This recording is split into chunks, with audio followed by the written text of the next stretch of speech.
పూర్వం ఈ జనపాలన గురించి, తర్వాత ఈ సభ ఉద్దేశం గురించి మాట్లాడాలి.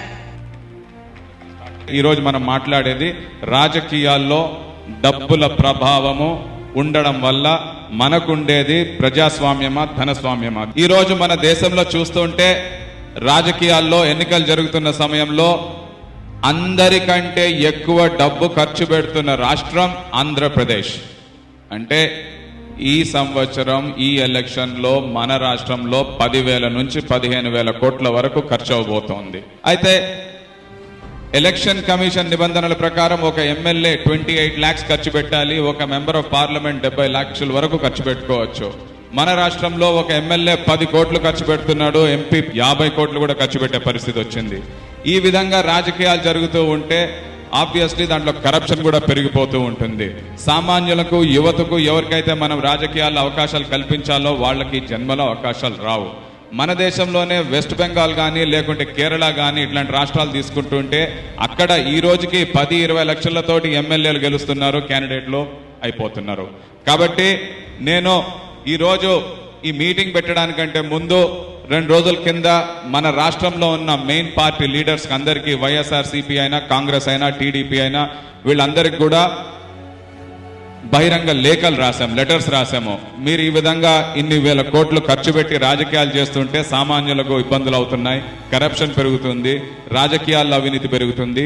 దీన్నన్నింటినీ కంట్రోల్లోకి తీసుకొని రావాలంటే నాయకులేమో ప్రజలే ఈ విధంగా ఉన్నారంటారు, ప్రజలేమో నాయకులే ఈ విధంగా చేస్తున్నారు అంటున్నారు. మనం ఒకళ్ళనొకళ్ళు బ్లేమ్ చేసుకుంటూ చికెన్ అండ్ ఎగ్ సిచ్యువేషన్ లాగా కాకుండా దీన్ని ఏ విధంగా కంట్రోల్లోకి తీసుకొని రావాలి, ఎవరు ఏ యాక్షన్స్ తీసుకోవాలి అనే విషయం మీద ముందుకెళ్ళాలి.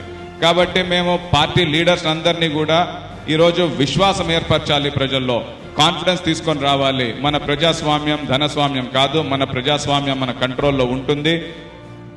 కాబట్టి దీనికి ఈ కాన్ఫిడెన్స్, ఫెయిత్ రీఇంపోజ్ చేయాలంటే వాళ్ళని మేము కోరింది ఒకటి. నెంబర్ 1, మీరు బహిరంగంగా కానీ మీడియా సమక్షంలో కానీ ప్రమాణం, ఓత్ తీసుకోండి, ఒక సాలెమ్ ఓత్.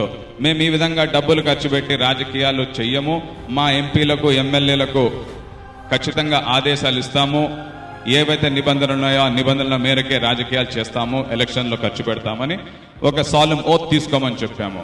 ఇది చేసిన తర్వాత ఈరోజు మేము ఈ మీటింగ్ పెట్టి ఇక్కడ ఇంటెలెక్చువల్స్ని, మేధావుల్ని, మీడియాని, ప్లస్ ఆఫ్ కోర్స్ అన్ని వర్గాల నుంచి, పాలిటిక్సే కాకుండా అకాడమియా నుంచి, ఫిల్మ్ ఇండస్ట్రీ నుంచి, రిటైర్డ్ బ్యూరోక్రాట్స్ నుంచి, కార్పొరేట్ నుంచి అందరినీ రిప్రజెంటేటివ్స్ని పిలిచి మీ ఒపీనియన్స్ కూడా చెప్పండి ఈ ఇష్యూ మీద. మీరు కూడా దీన్ని స్పందించండి. దీనికి మనం అందరం కలిసి పనిచేస్తే రేపు దీనికి మీడియాలో కూడా కొద్దిగా విజిబిలిటీ పెరిగితే రేపు ఇలాంటి సామాన్యులు, యూత్ అయితే నాతో ఎవరైతే కూర్చొని ఉన్నారో ఇలాంటి వాళ్ళకు కూడా రాజకీయాల్లో అవకాశాలు దొరుకుతాయి.